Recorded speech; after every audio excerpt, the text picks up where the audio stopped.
ꯏꯁꯣꯔ ꯃꯍꯥꯛꯅ ꯀꯟꯕꯤꯕ ꯃꯄꯨ Jesus Christ. Praise the Lord. ꯑꯍꯥꯟꯕꯃꯛꯇꯗ ꯁꯔꯒ ꯃꯥꯂꯦꯝ ꯇꯥꯏꯕꯪꯄꯥꯜ ꯃꯔꯣꯜ ꯑꯍꯨꯝꯕꯨ ꯂꯩꯁꯦꯝꯕꯤꯕ ꯃꯄꯨꯕꯨ ꯊꯥꯒꯠꯆꯕꯒ ꯂꯣꯏꯅꯅ ꯌꯦꯡꯕꯤꯔꯤꯕ ꯑꯃꯁꯨꯡ ꯇꯥꯕꯤꯔꯤꯕ ꯅꯨꯡꯁꯤꯖꯔꯕ ꯄꯨꯝꯅꯃꯛꯄꯨ ꯗꯌꯥꯅ ꯂꯥꯏꯁ꯭ꯔꯝꯅ ꯀꯟꯕꯤꯕ ꯃꯄꯨ ꯖꯤꯁꯨ ꯈ꯭ꯔꯤꯁꯇꯒꯤ ꯁꯦꯡꯊꯣꯏꯔꯕ ꯃꯤꯡꯂꯦꯟꯗ ꯌꯥꯏꯐ ꯃꯪꯒꯣꯜ ꯄꯤꯖꯔꯤ ꯑꯃꯁꯨꯡ ꯏꯀꯥꯏ ꯈꯨꯝꯅꯖꯔꯤ. ꯉꯁꯤ ꯃꯌꯥꯝꯗ ꯑꯩꯅ ꯐꯣꯡꯗꯣꯛꯆꯅꯤꯡꯂꯤꯕ ꯑꯃꯁꯨꯡ ꯑꯩꯒꯤ ꯊꯃꯣꯏꯗ ꯐꯥꯎꯖꯔꯛꯂꯤꯕ ꯑꯁꯤꯗꯤ ꯊꯥꯖꯔꯕ ꯏꯆꯤꯜ ꯏꯅꯥꯎ ꯏꯆꯦ ꯏꯆꯜ ꯏꯃꯥ ꯄꯥꯕꯨꯡꯁꯤꯡ ꯑꯗꯣꯝꯒꯤ ꯅꯨꯡꯗ ꯊꯋꯥꯏ ꯑꯁꯦꯡꯕ ꯍꯥꯏꯕꯗꯤ ꯍꯣꯂꯤ ꯁ꯭ꯄꯤꯔꯤꯠ ꯂꯩꯕ꯭ꯔꯥ ꯅꯠꯇ꯭ꯔꯒ ꯂꯩꯇꯕ꯭ꯔꯥ ꯃꯇꯧ ꯀꯔꯝꯅ ꯈꯪꯕ ꯉꯝꯒꯅꯤ ꯑꯃꯁꯨꯡ ꯊꯋꯥꯏ ꯑꯁꯦꯡꯕꯒꯤ ꯃꯍꯥꯛꯀꯤ ꯊꯋꯥꯏ ꯑꯁꯦꯡꯕ ꯂꯩ ꯍꯥꯏꯕꯒꯤ ꯈꯨꯗꯝꯁꯤꯡ ꯑꯗꯨ ꯀꯔꯤ ꯀꯔꯤꯅꯣ ꯍꯥꯏꯕꯁꯤꯒꯤ ꯃꯇꯥꯡꯗꯅꯤ ꯑꯩꯅ ꯐꯣꯡꯗꯣꯛꯆꯒꯗꯧꯔꯤꯕꯁꯤ. ꯑꯃꯥꯡꯕ ꯁꯦꯡꯗꯕ ꯊꯋꯥꯏ ꯀꯅꯥꯒꯨꯝꯕ ꯑꯃꯗ ꯆꯪꯕ ꯃꯇꯝꯗ ꯍꯥꯏꯔꯤꯕ ꯃꯤꯁꯛ ꯑꯗꯣ ꯃꯥꯒꯤ ꯃꯐꯤ ꯃꯔꯣꯟ ꯃꯥꯒꯤ ꯆꯥꯛꯆꯥ ꯃꯥꯒꯤ ꯊꯕꯛ ꯇꯣꯉꯥꯜꯂꯛꯏ ꯍꯥꯏꯕꯗꯤ ꯑꯩꯈꯣꯏꯅ ꯎꯕ ꯃꯇꯝꯗ ꯑꯉꯥꯎꯕ ꯑꯣꯏꯔꯦ, ꯒ꯭ꯌꯥꯟ ꯃꯦꯟ ꯇꯥꯔꯛꯇꯕ. ꯑꯗꯨꯒꯨꯝꯅ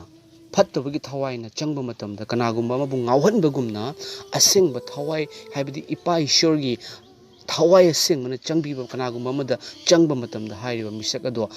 ꯑꯗꯨꯒꯤ ꯃꯑꯣꯡ ꯃꯇꯧ ꯀꯌꯥ ꯑꯣꯟꯊꯣꯔꯛꯀꯅꯤ. ꯑꯗꯨꯒꯤ ꯃꯇꯥꯡꯗꯅꯤ ꯑꯩꯅ ꯐꯣꯡꯗꯣꯛꯆꯒꯗꯧꯔꯤꯕꯁꯤ. ꯑꯃꯁꯨꯡ ꯑꯩꯈꯣꯏꯅ ꯈꯪꯉꯦ ꯃꯗꯨꯗꯤ ꯏꯕꯨꯡꯉꯣ ꯖꯤꯁꯨ ꯈ꯭ꯔꯤꯁꯇꯅ ꯁꯔꯒꯗ ꯀꯥꯔꯕ ꯃꯇꯨꯡꯗ ꯄꯥꯡꯕꯤꯕ ꯍꯥꯏꯕꯗꯤ ꯃꯍꯥꯛꯅ ꯊꯋꯥꯏ ꯑꯁꯦꯡꯕꯗꯣ ꯊꯥꯖꯔꯕꯁꯤꯡꯗ ꯊꯥꯕꯤꯔꯛꯂꯕꯅꯤ. ꯉꯁꯤ ꯃꯌꯥꯝꯗ ꯊꯋꯥꯏ ꯑꯁꯦꯡꯕ ꯏꯄꯥꯅ ꯑꯗꯣꯝꯒꯤ ꯅꯨꯡꯗ ꯂꯩꯕ꯭ꯔꯥ ꯂꯩꯇꯕ꯭ꯔꯥ ꯍꯥꯏꯕꯗꯣ ꯈꯪꯕ ꯌꯥꯅꯕꯒꯤꯗꯃꯛꯇ ꯑꯩꯅ ꯄꯣꯏꯟ ꯈꯔꯗꯪ ꯃꯌꯥꯝꯗ ꯊꯝꯖꯒꯦ. ꯑꯗꯣꯝ ꯏꯁꯣꯔꯕꯨ ꯊꯥꯒꯠꯆꯕꯒ ꯂꯣꯏꯅꯅ ꯑꯗꯨꯝ ꯇꯥꯕꯤꯌꯨ. ꯑꯍꯥꯟꯕꯗ ꯑꯩꯅ ꯊꯝꯖꯅꯤꯡꯉꯤꯕꯁꯦ ꯊꯋꯥꯏ ꯑꯁꯦꯡꯕ ꯏꯄꯥꯅ ꯑꯩꯈꯣꯏꯗ ꯂꯣꯏꯅꯕꯤꯔꯕ ꯃꯇꯝꯗ ꯍꯥꯏꯔꯤꯕ ꯃꯤꯁꯛ ꯑꯗꯣ ꯃꯉꯣꯟꯗ ꯃꯃꯥꯡꯗ ꯂꯩꯔꯝꯗꯕ ꯄꯥꯡꯒꯜ ꯑꯅꯧꯕ ꯄꯥꯡꯒꯜ ꯀꯌꯥ ꯐꯪꯒꯅꯤ ꯑꯃꯁꯨꯡ ꯐꯠꯇꯕ ꯇꯥꯏꯕꯪꯄꯥꯟꯕꯒꯤ ꯐꯠꯇꯕꯒ ꯃꯥꯌꯣꯛꯅꯕ ꯉꯝꯅꯕꯒꯤ ꯄꯥꯡꯒꯜ ꯄꯤꯔꯛꯀꯅꯤ. ꯑꯗꯨꯒ ꯃꯍꯥꯛꯅ ꯍꯥꯏꯔꯤꯕ ꯃꯤꯁꯛ ꯑꯗꯨꯅ ꯃꯃꯥꯡꯗ ꯀꯤ ꯍꯥꯏꯗꯨꯅ ꯃꯃꯥꯡꯗ ꯏꯀꯥꯏ ꯍꯥꯏꯗꯨꯅ ꯃꯃꯥꯡꯗ ꯃꯤꯅ ꯀꯔꯤ ꯉꯥꯡꯉꯛꯀꯅꯤ ꯍꯥꯏꯗꯨꯅ ꯂꯣꯠꯇꯨꯅ ꯑꯩ ꯌꯤꯁꯨ ꯈ꯭ꯔꯤꯁꯇ ꯊꯥꯖꯔꯦ ꯍꯥꯏꯗꯨꯅ ꯍꯥꯏꯕ ꯉꯝꯗꯗꯨꯅ ꯂꯩꯔꯝꯕ ꯇꯥꯔꯒꯁꯨ ꯃꯌꯥꯝꯒꯤ ꯃꯃꯥꯡꯗ ꯊꯣꯛꯂꯛꯇꯨꯅ ꯑꯩ ꯌꯤꯁꯨ ꯈ꯭ꯔꯤꯁꯇꯒꯤ ꯃꯆꯥꯅꯤ ꯍꯥꯏꯗꯨꯅ ꯍꯥꯏꯔꯛꯀꯅꯤ. ꯑꯃꯁꯨꯡ ꯃꯍꯥꯛꯅ ꯌꯤꯁꯨ ꯈ꯭ꯔꯤꯁꯇꯅ ꯂꯣꯏꯕꯤꯈꯤꯕ ꯑꯐꯕ ꯋꯥꯄꯥꯎ ꯑꯗꯣ ꯃꯌꯥꯝꯗ ꯐꯣꯡꯗꯣꯛꯂꯛꯀꯅꯤ. ꯍꯜꯂꯦꯂꯨꯌꯥ. ꯍꯥꯏꯔꯤꯕꯁꯦ ꯊꯋꯥꯏ ꯑꯁꯦꯡꯕ ꯏꯄꯥꯅ ꯑꯗꯣꯝꯒꯤ ꯅꯨꯡꯗ ꯂꯩꯕꯤꯕꯒꯤ ꯑꯍꯥꯟꯕ ꯑꯗꯨꯒꯨꯝꯂꯕ ꯀꯩꯅꯣ ꯑꯗꯨꯅꯤ, ꯈꯨꯗꯝ ꯑꯗꯨꯅꯤ. ꯍꯥꯏꯕꯗꯤ ꯑꯗꯣꯝꯁꯦ ꯄꯥꯡꯒꯜ ꯃꯊꯛꯀꯤ ꯑꯣꯏꯕ ꯄꯥꯡꯒꯜꯅ ꯑꯗꯣꯝꯗ ꯂꯣꯏꯅꯔꯛꯀꯅꯤ, ꯁꯔꯒꯒꯤ ꯑꯣꯏꯕ ꯄꯥꯡꯒꯜꯅ ꯑꯗꯣꯝꯗ ꯂꯣꯏꯅꯍꯟꯕꯤꯔꯛꯀꯅꯤ. ꯑꯗꯨꯒ ꯑꯗꯣꯝꯅ ꯉꯥꯡꯊꯣꯔꯛꯀꯗꯧꯔꯤꯕ ꯄꯨꯝꯅꯃꯛꯁꯦ ꯏꯁꯣꯔꯅ ꯈ꯭ꯋꯥꯏꯗꯒꯤ ꯍꯦꯟꯅ ꯄꯥꯝꯖꯕ ꯃꯍꯥꯛꯀꯤ ꯃꯆꯥꯅꯨꯄꯥ ꯖꯤꯁꯨ ꯈ꯭ꯔꯤꯁꯇꯒꯤ ꯋꯥꯍꯩ ꯑꯗꯣꯝꯗ ꯐꯣꯡꯗꯣꯛꯍꯟꯒꯅꯤ. ꯍꯜꯂꯦꯂꯨꯌꯥ. ꯃꯁꯤꯅꯤ ꯍꯥꯏꯔꯤꯕꯁꯦ ꯄꯥꯈꯣꯟ ꯆꯠꯄꯒꯤ ꯊꯕꯛ ꯄꯟꯗꯨꯞ ꯑꯃꯒꯤ ꯄꯗ ꯅꯤꯄꯥꯟꯁꯦ ꯑꯩ ꯌꯦꯡꯕꯤꯌꯨ, ꯑꯩ ꯄꯥꯊꯣꯛꯆꯔꯛꯀꯦ. ꯃꯁꯤꯗ ꯑꯁꯨꯝꯅ ꯐꯣꯡꯗꯣꯛꯂꯤ, ꯑꯗꯨꯕꯨ ꯊꯋꯥꯏ ꯑꯁꯦꯡꯕ ꯑꯗꯨꯅ ꯅꯈꯣꯏꯒꯤ ꯅꯊꯛꯇ ꯂꯥꯛꯂꯕ ꯃꯇꯝꯗ ꯅꯈꯣꯏꯅ ꯄꯥꯡꯒꯜ ꯐꯪꯖꯒꯅꯤ. ꯑꯗꯨꯒ ꯅꯈꯣꯏꯅ ꯌꯦꯔꯨꯁꯥꯂꯦꯝꯗ, ꯌꯨꯗꯤꯌꯥ ꯑꯄꯨꯝꯕꯗ, ꯁꯃꯥꯔꯤꯌꯥ ꯑꯄꯨꯝꯕꯗ ꯑꯃꯁꯨꯡ ꯃꯥꯂꯦꯝꯒꯤ ꯑꯔꯣꯏꯕ ꯉꯝꯈꯩ ꯐꯥꯎꯕꯗ ꯑꯩꯒꯤ ꯃꯔꯝꯗ ꯁꯥꯈꯤ ꯑꯣꯏꯒꯅꯤ. ꯑꯦꯃꯦꯟ. ꯍꯜꯂꯦꯂꯨꯌꯥ. ꯊꯋꯥꯏ ꯑꯁꯦꯡꯕ ꯑꯗꯨꯅ ꯅꯈꯣꯏꯒꯤ ꯅꯊꯛꯇ ꯂꯥꯛꯂꯕ ꯃꯇꯝꯗ ꯅꯈꯣꯏꯅ ꯄꯥꯡꯒꯜ ꯐꯪꯖꯒꯅꯤ ꯍꯥꯏꯀꯣ. ꯀꯔꯝꯕ ꯃꯈꯜꯒꯤ ꯄꯥꯡꯒꯜꯅꯣ? ꯃꯊꯛꯇꯒꯤ ꯑꯣꯏꯕ ꯁꯔꯒꯒꯤ ꯑꯣꯏꯕ ꯄꯥꯡꯒꯜ, ꯇꯥꯏꯕꯪꯄꯥꯟꯕꯒꯤ ꯑꯊꯦꯝꯕ ꯃꯄꯨꯒꯤ ꯊꯧꯔꯥꯡ ꯅꯝꯊꯕ ꯉꯝꯕꯒꯤ ꯄꯥꯡꯒꯜ, ꯌꯤꯁꯨ ꯈ꯭ꯔꯤꯁꯇꯒꯤ ꯑꯍꯤꯡꯕ ꯑꯐꯕ ꯋꯥꯄꯥꯎ ꯃꯌꯥꯝꯗ ꯐꯣꯡꯗꯣꯛꯆꯕ ꯌꯥꯅꯕꯒꯤ ꯄꯥꯡꯒꯜꯗꯣ ꯐꯪꯖꯒꯅꯤ ꯍꯥꯏꯀꯣ. ꯃꯁꯤꯗ ꯊꯥꯖꯔꯨꯕ ꯏꯆꯤꯜ ꯏꯅꯥꯎ ꯏꯆꯦ ꯏꯆꯜ ꯏꯃꯥ ꯄꯥꯕꯨꯡꯁꯤꯡꯒꯤ ꯃꯔꯛꯇ ꯀꯔꯤꯒꯨꯝꯕ ꯑꯗꯣꯝꯅ ꯑꯩꯗꯤ ꯉꯁꯤ ꯐꯥꯎꯕꯗ ꯋꯥꯄꯥꯎ ꯃꯤꯒꯤ ꯌꯨꯝꯗ ꯆꯠꯂꯒ ꯋꯥꯄꯥꯎ ꯍꯥꯏꯗꯣꯛꯎꯗ꯭ꯔꯤ ꯀꯥꯏꯅ ꯈꯟꯕꯤꯕ ꯇꯥꯔꯒꯗꯤ ꯑꯗꯣꯝꯅ ꯖꯤꯁꯨ ꯈ꯭ꯔꯤꯁꯇ ꯊꯥꯖꯔꯛꯄ ꯍꯥꯏꯕꯁꯦ, ꯑꯗꯣꯝ ꯖꯤꯁꯨ ꯈ꯭ꯔꯤꯁꯇ ꯊꯥꯖꯕ ꯇꯥꯔꯒꯗꯤ ꯑꯗꯣꯝꯒꯤ ꯅꯨꯡꯗ ꯊꯋꯥꯏ ꯑꯁꯦꯡꯕ ꯏꯄꯥꯅ ꯂꯩꯔꯤꯕꯅꯤ. ꯑꯗꯨꯒ ꯑꯗꯣꯝꯅ ꯃꯤꯉꯣꯟꯗ ꯍꯥꯏꯗ꯭ꯔꯒꯁꯨ ꯑꯗꯣꯝꯅ ꯑꯗꯣꯝꯒꯤ ꯏꯆꯥꯗ ꯅꯠꯇ꯭ꯔꯒ ꯑꯗꯣꯝꯒꯤ ꯅꯨꯄꯤꯗ ꯅꯠꯇ꯭ꯔꯒ ꯑꯗꯣꯝꯒꯤ ꯅꯄꯨꯔꯣꯏꯕꯗ ꯅꯠꯇ꯭ꯔꯒ ꯑꯗꯣꯝꯒꯤ ꯂꯩꯃꯤꯟꯅꯔꯤꯕꯁꯤꯡꯗ ꯀꯅꯥꯒꯨꯝꯕ ꯑꯃꯠꯇ ꯐꯥꯎꯕꯗ ꯑꯃꯈꯛꯇꯪꯗ ꯑꯣꯏꯔꯒꯁꯨ ꯏꯄꯥꯒꯤ ꯋꯥꯍꯩ ꯍꯥꯏꯗꯣꯛꯄꯗꯣ ꯏꯄꯥꯒꯤ ꯑꯊꯣꯏꯕ ꯋꯥꯄꯥꯎ ꯑꯗꯣꯝꯅ ꯁꯟꯗꯣꯛꯂꯤꯕꯅꯤ. ꯑꯗꯨꯝ ꯀꯥꯎꯕꯤꯒꯅꯨ. ꯊꯥꯒꯠꯆꯔꯤ. ꯃꯔꯝꯗꯤ ꯑꯗꯣꯝꯅ ꯀꯅꯥꯒꯨꯝꯕ ꯑꯃꯕु ꯅꯨꯡꯁꯤꯔꯛꯄ ꯍꯥꯏꯕꯁꯦ ꯌꯤꯁꯨ ꯈ꯭ꯔꯤꯁꯇꯒꯤ ꯊꯋꯥꯏ ꯑꯁꯦꯡꯕꯅ ꯅꯨꯡꯗ ꯂꯥꯛꯄ ꯃꯇꯝꯗꯒꯤ ꯍꯧꯋꯤ. ꯃꯔꯝꯗꯤ ꯑꯩꯕꯨ ꯀꯟꯕꯤꯔꯕꯅꯤꯅ ꯑꯩꯒꯤ ꯏꯃꯥꯕꯨꯁꯨ ꯏꯆꯥꯕꯨꯁꯨ ꯀꯜꯍꯟꯅꯤꯡꯕꯁꯦ ꯑꯩꯈꯣꯏꯒꯤ ꯑꯄꯥꯝꯕꯅꯤ ꯏꯁꯣꯔꯒꯤ ꯑꯄꯥꯝꯕꯅꯤ ꯑꯃꯁꯨꯡ ꯊꯋꯥꯏ ꯑꯁꯦꯡꯕ ꯏꯄꯥꯅ ꯑꯩꯈꯣꯏꯒꯤ ꯅꯨꯡꯗ ꯂꯩꯕꯤꯕꯒꯤ ꯃꯔꯝꯅ ꯑꯩꯈꯣꯏꯅ ꯈꯟꯒꯗꯧꯔꯤꯕꯅꯤ ꯈꯟꯗꯕ ꯇꯥꯔꯒꯗꯤ ꯑꯩ ꯏꯁꯣꯔ ꯅꯨꯡꯁꯤ ꯑꯗꯨꯕꯨ ꯀꯅꯥꯝꯇ ꯍꯥꯏꯔꯣꯏ ꯍꯥꯏꯅ ꯍꯥꯏꯗꯕ ꯇꯥꯔꯒꯗꯤ ꯃꯗꯨ ꯅꯨꯡꯁꯤꯕ ꯅꯠꯇꯦ ꯃꯤ ꯑꯃꯗꯗꯤ ꯏꯃꯥꯟꯅꯕꯗ ꯑꯣꯏꯒꯦꯔꯥ ꯀꯅꯥ ꯐꯦꯁꯕꯨꯛꯇ ꯐꯣꯇꯣ ꯊꯥꯕꯕꯨ ꯑꯣꯏꯔꯣ ꯋꯥꯠꯁꯑꯞꯇ ꯊꯥꯕꯕꯨ ꯑꯣꯏꯔꯣ ꯅꯠꯇ꯭ꯔꯒꯁꯨ ꯀꯅꯥꯒꯨꯝꯕ ꯑꯃꯅ ꯊꯥꯔꯛꯄ ꯖꯤꯁꯨ ꯈ꯭ꯔꯤꯁꯇꯒꯤ ꯚꯤꯗꯤꯑꯣ ꯑꯇꯣꯞꯄꯗ ꯁꯤꯌꯥꯔ ꯇꯧꯕꯕꯨ ꯑꯣꯏꯔꯒꯁꯨ ꯃꯗꯨ ꯑꯗꯣꯝꯅ ꯋꯥꯄꯥꯎ ꯖꯤꯁꯨ ꯈ꯭ꯔꯤꯁꯇꯒꯤ ꯊꯧꯒꯜ ꯇꯧꯔꯤꯕꯅꯤ ꯑꯗꯨꯝ ꯀꯥꯎꯕꯤꯒꯅꯨ ꯍꯜꯂꯦꯂꯨꯌꯥ ꯑꯗꯨꯒ ꯃꯊꯪꯗ ꯑꯅꯤꯁꯨꯕ ꯄꯣꯏꯟꯗ ꯑꯩꯅ ꯊꯝꯖꯅꯤꯡꯂꯤꯕꯁꯦ ꯊꯋꯥꯏ ꯑꯁꯦꯡꯕ ꯏꯄꯥꯅ ꯑꯩꯈꯣꯏꯒꯤ ꯅꯨꯡꯗ ꯂꯩꯕ ꯃꯇꯝꯗ ꯆꯪꯕꯤꯔꯛꯄ ꯃꯇꯝꯗ ꯑꯩꯈꯣꯏꯗ ꯂꯣꯏꯅꯕꯤꯔꯛꯄ ꯃꯇꯝꯗ ꯑꯩꯁꯦ ꯏꯁꯣꯔꯒꯤ ꯃꯆꯥꯅꯤ ꯍꯥꯏꯅ ꯑꯩꯅ ꯈꯪꯖꯔꯅꯤ ꯑꯃꯁꯨꯡ ꯑꯩꯅ ꯐꯣꯡꯗꯣꯛꯆꯕ ꯍꯧꯒꯠꯂꯛꯑꯅꯦꯕꯀꯣ ꯄꯥꯄꯤ ꯄꯥꯄꯤ ꯄꯥꯄꯤ ꯍꯥꯏꯗꯨꯅ ꯍꯥꯏꯔꯝꯕ ꯑꯃꯁꯨꯡ ꯏꯁꯣꯔꯒꯤ ꯋꯥꯍꯩ ꯀꯔꯤꯅꯣ ꯈꯪꯉꯝꯗꯕ ꯏꯁꯣꯔꯒ ꯑꯩꯈꯣꯏꯒ ꯂꯥꯞꯅꯅ ꯂꯩꯔꯝꯕ ꯑꯩꯅ ꯐꯠꯇꯕ ꯑꯃ ꯇꯧꯈ꯭ꯔꯦ ꯍꯥꯏꯗꯨꯅ ꯏꯁꯣꯔꯗꯒꯤ ꯂꯥꯞꯅ ꯂꯩꯕ ꯀꯣꯏꯆꯦꯟ ꯆꯦꯜꯂꯒ ꯀꯔꯤꯒꯨꯝꯕ ꯃꯌꯥꯝ ꯀꯠꯂꯒ ꯑꯩꯕꯨ ꯅꯨꯡꯁꯤꯕꯤꯅꯕ ꯍꯣꯠꯅꯔꯝꯕꯗꯣ ꯊꯋꯥꯏ ꯑꯁꯦꯡꯕ ꯏꯄꯥꯅ ꯑꯩꯈꯣꯏꯒꯤ ꯅꯨꯡꯗ ꯆꯪꯕꯤꯕ ꯃꯇꯝꯗꯗꯤ ꯑꯩꯁꯦ ꯏꯁꯣꯔꯒꯤ ꯅꯨꯡꯁꯤꯕ ꯃꯆꯥꯅꯤ ꯍꯥꯏꯅ ꯑꯩꯅ ꯈꯪꯖꯔꯅꯤ ꯊꯥꯖꯔꯅꯤ ꯑꯃꯁꯨꯡ ꯐꯣꯡꯗꯣꯛꯆꯕꯁꯨ ꯍꯧꯒꯠꯂꯛꯑꯅꯤꯕꯀꯣ ꯍꯜꯂꯦꯂꯨꯌꯥ ꯃꯁꯤ ꯌꯦꯡꯕꯤꯌꯨ ꯔꯣꯃꯤꯌꯣ ꯄꯟꯗꯨꯞ 9ꯒꯤ ꯄꯗ 13 ꯑꯁꯦ ꯑꯩ ꯄꯥꯊꯣꯛꯆꯔꯛꯀꯦ ꯃꯁꯤꯗ ꯍꯣꯂꯤ ꯕꯥꯏꯕꯜꯅ ꯏꯁꯣꯔꯅ ꯑꯁꯨꯝꯅ ꯐꯣꯡꯗꯣꯛꯄꯤꯔꯤ ꯑꯩꯈꯣꯏ ꯏꯁꯣꯔꯒꯤ ꯃꯆꯥꯁꯤꯡꯅꯤ ꯍꯥꯏꯅ ꯍꯥꯏꯕ ꯊꯋꯥꯏ ꯃꯍꯥꯛꯃꯛꯅ ꯑꯩꯈꯣꯏꯒꯤ ꯊꯋꯥꯏꯒ ꯂꯣꯏꯅꯅ ꯁꯥꯈꯤ ꯄꯤ ꯑꯃꯦꯟ ꯍꯜꯂꯦꯂꯨꯌꯥ ꯑꯩꯈꯣই ꯏꯁꯣꯔꯒꯤ ꯃꯆꯥꯁꯤꯡꯅꯤ ꯍꯥꯏꯕ ꯊꯋꯥꯏ ꯃꯍꯥꯛꯃꯛꯅ ꯑꯩꯈꯣꯏꯒ ꯂꯣꯏꯅꯅ ꯑꯩꯈꯣꯏꯒꯤ ꯊꯋꯥꯏꯒ ꯂꯣꯏꯅꯅ ꯁꯥꯈꯤ ꯄꯤ ꯍꯜꯂꯦꯂꯨꯌꯥ ꯃꯁꯤꯅꯤ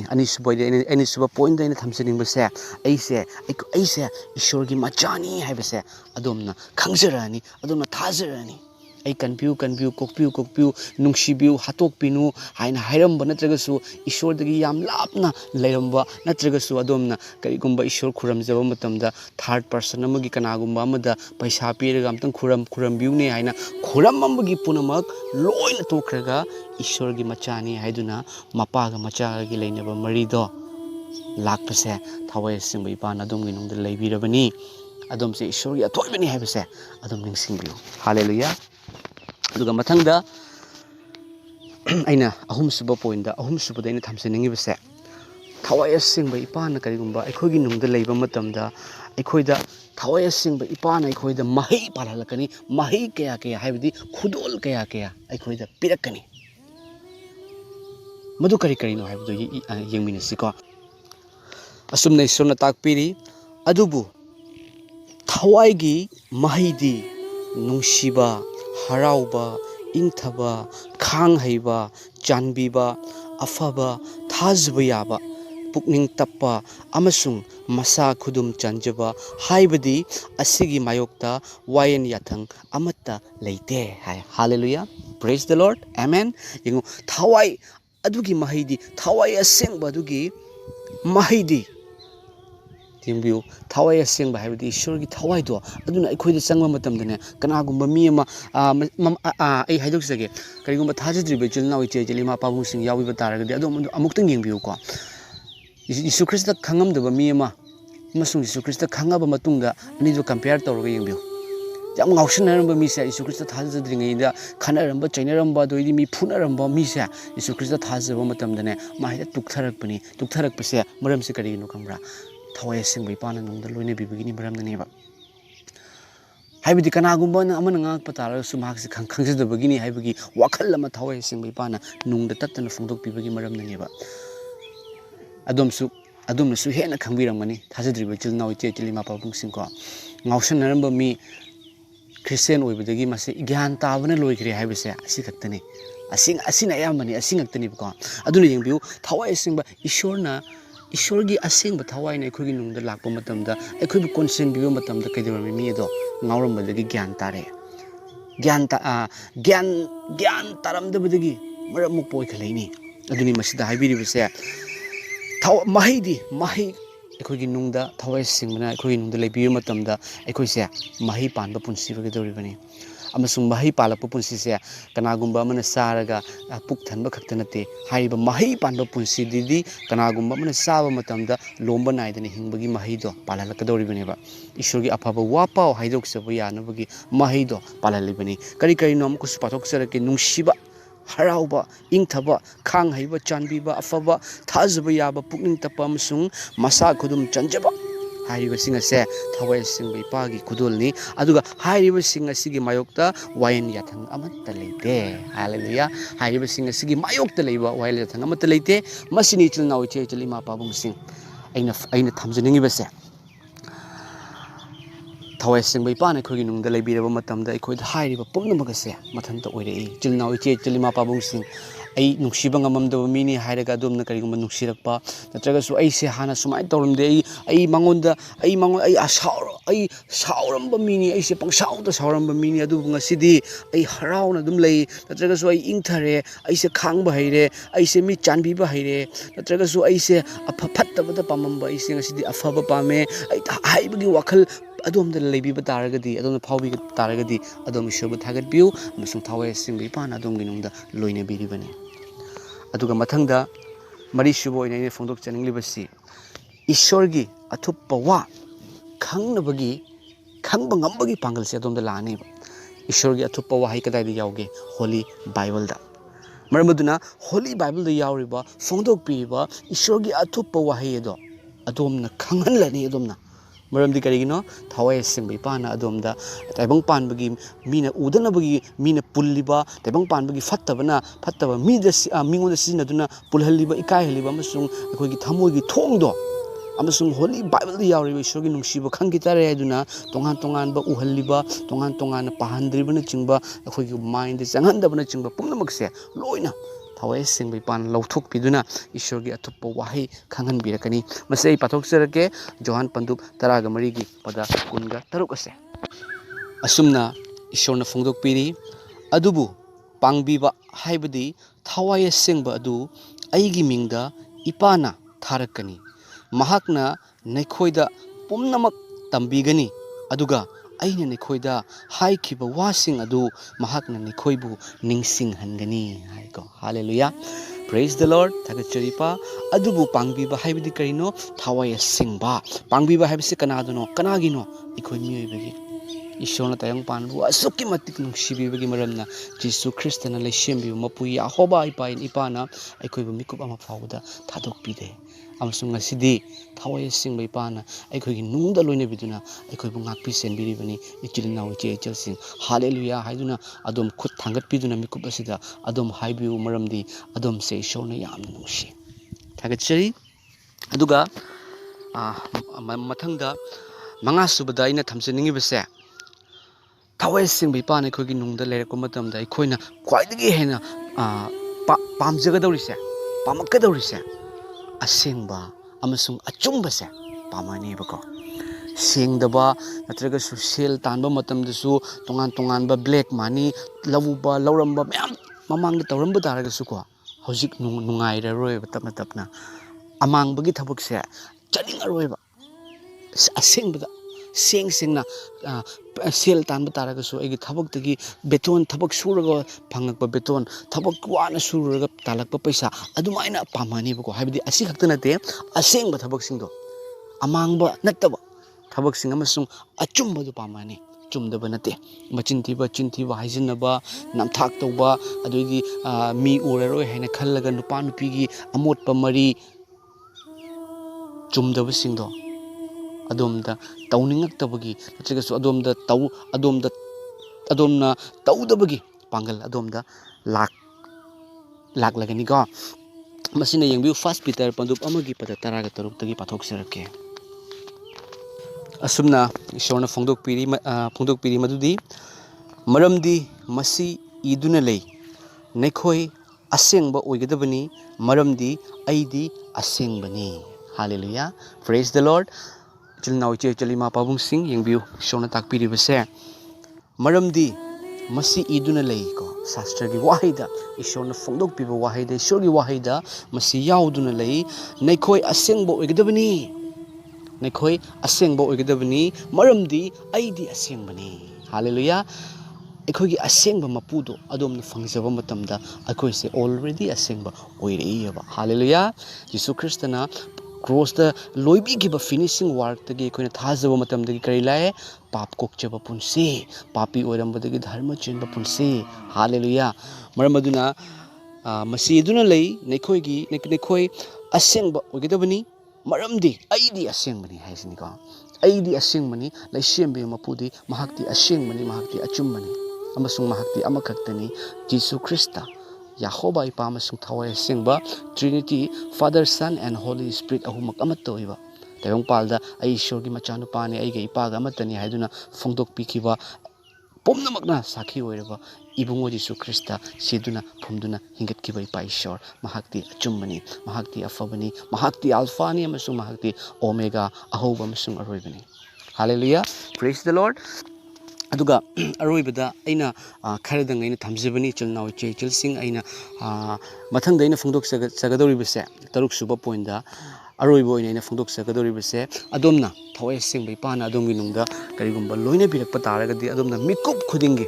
ishorbu thagacharani ba hallelujah adomna mikup khudingi ishorbu thagachari haiduna adom hairani adomgi punsida taibong palda leiba matamda mi amata nadaba mi amata leite wadaba mi amata leite tongan ba awaba kanagumba amana aidi yam ware hai amagi mu pau taba matamda mana mu amuk hena mangondagi hena warami amasung mana magi awaba sidi khamthinge haina hairiba adubu atopa amagi awaba uruba matamda atopana mu hena warami habidi awa anana thalaba taibang palne adubu awa ana lakpa tarasu mikup khudingi thagachari ipa haiduna hayalakani maramdi sargadu lisingna sargadu singna khuru khuda kunduna thagachariba ipa ishordo tebang palda leiringedagi su hona Thawai Asengba ipa na domda thagat hangani maramdi karigino tebang palse kharani gitani tebang pal span se kharani gitani part time ni aduga lifetime hogidaba mafam da akoina chatgadabagi maramna akoina leirugadabagi maramna adom ishorbu thagat hangani aduga ishorna akogi awaba anabdo khamthengna khangba ngamdabagi piroi aduga adom waribado nungaibado onthokrakani akoina khangamdaba yai adubu ipana khangbi Thawai Asengba ipana khangbi maramaduna adomda mikup khudingi thagat jarakani hallelujah mase yengbiu thagat ise pandup chamaga yankhai gi pada tarukta gi aina khangachabani pathok sarake asumna ishorna phongdokpi nungsa sor holiba khudingmakna Yahobabu thagachasanu Yahobabu thagachau hallelujah praise the Lord amen chilnaw chechil sing nungsa sor holiba khudingmakna habidi taibang palda leiriba khudingmakna Yahoba ipa ishorbu thagachasanu aduga amuksu Yahobabu thagachau hairiba asengba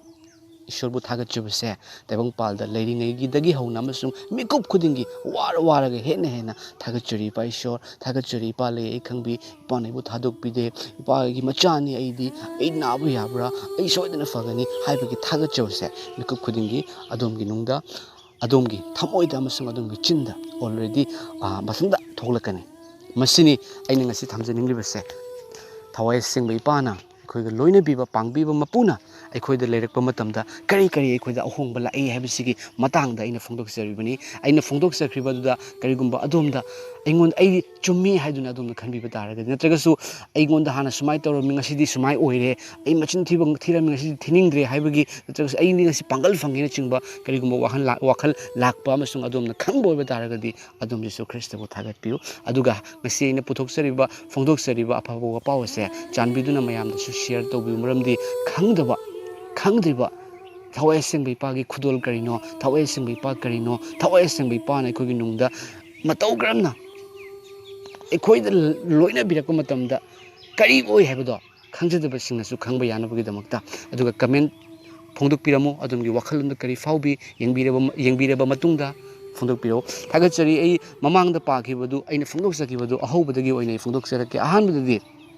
Thawai Asengba Ipana Aikogi Nungda Labor Matamda Aikoida Pangal Yam Fangzagani Mamangaida Leramdava Pangal Fangani Patabaga Mayok Naba Yaba Masung Pangal Fangbagi Maramna Afaba Wapaudo Isu Christagi Afaba Wapause Fangdorakani Tongan Bidagi Obiai Migi Mayum the Salagasu Fangdo Poembayai Natraga social media Kutang the Oembayai Facebook the Oembayai Natraga Kanagumba Mana Tarakpa Isu Christagi photo ama Isu Christana Loibi Kre Habigi photo ama Adom gi Facebook tagi atopa amada share tawbado adusu Jesu Christ gi thawul tawribani adomna atopa mida atopa yumda saluraga Jesu Christ gi wahi haiba ngamdragasu adomgi nupida adomgi nupada adomgi ichada adomgi imanaba singda fondokpado madusu ishor gi thawul tawribani haibadi adomgi nungda pangal laklibani tapna adomgi ishor gi matik manga thalakadoribani ko aduga ni subada aise haibadi thajurba aise ishor gi machani haina fondok sarani ai pap chili haina leiroi maramdi pap chili haiba taragadi pap ka ishor ga samnaba yade adu pap to Jesu Christ na loi kre haiduna aibu thajaba matamda aina hingatpagi maramna ne koisu dharma chenba oire haibagi ishor gi wahai do haibagi bars ado haibagi nungsiba thawjal do adom na yazaraktuna ai ishor gi machani haiduna adom fongtok serakani mase Thawai Asengba Ipana adom gi nungda loina bibagi khudamni aduga mathangda Thawai Asengba leibiro matamda khoida tongan ba mahai lakani mahai urani khoina adum hotnaraga nattaba mathanda ai adugi fattaba lamcha chalami ngasidi ai chatre adumai tawrami ai tawdre adumai charami ai chadre tongan ba hong ngas chaningdre haibado fattaba tawningdre haibagi mong lakani aduga mathangda ishorgi athopa wahai do ishorna phungdoliba holy bible gi wahai athopa wahai do ikoina phungdok seba yanabagi pangal ikoida ishorna pirabani khangani ko Bible se pazaba matamda thamoidagi atum ase haini ipana sumai haini haibagi ishorgi athupa wahai khangba yanabagi khudolsu ikoida ipana phangan biribani aduga Thawai Asengba Ipa fangjaba matamda achumba asengba se pamjarani maramdi ishordi achumbani achumbaduna adomgi nungda leibi matamda adomda achumba asengba fajaba nungsibado adomna pamjarani aduga